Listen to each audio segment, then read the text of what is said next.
Hey, welcome back, and we're going to continue talking about true bugs. So here in the Bugarium, we don't have a lot of true bugs that we grow. Most of them require living plants where they're sipping plant juices from different parts of the plant at different times, and they're very complicated to grow in captivity.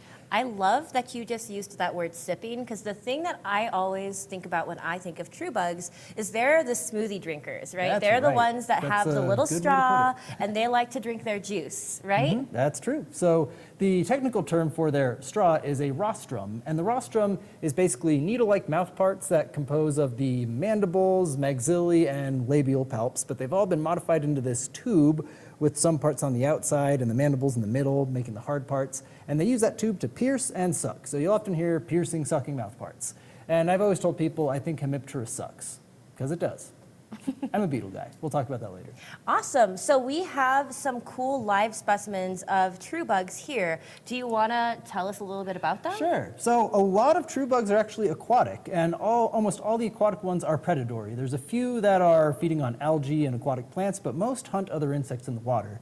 So our first example is the ferocious water bug. So They all have a whole bunch terrifying here, names, which is great. and they're called ferocious water bugs because they are very ferocious. Now, all predatory true bugs are venomous. They inject venom into their prey to paralyze it and liquefy it, much like a spider, and then they suck it up through those needle-like mouth parts. So these are venomous, and their bite is quite painful. However, they rarely bite. They're pretty docile, and they just kind of want to get away and get back in the water.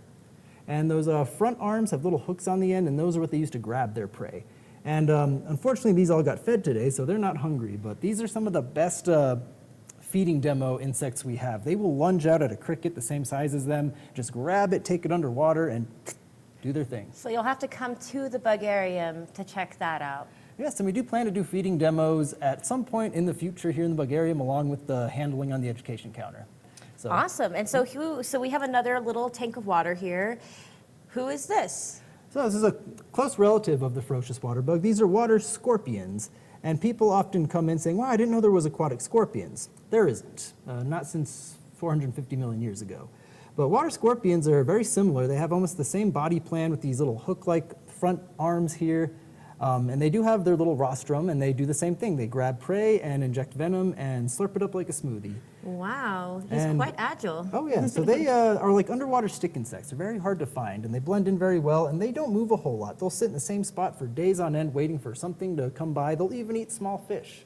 Wow. And So how big tadpoles. do these ones get then? So these are adults right here. The Okay. ones in the U.S. are not very large. There's some Southeast Asian ones that are pretty big, little flatter, kind of similar in shape to these, but more elongated.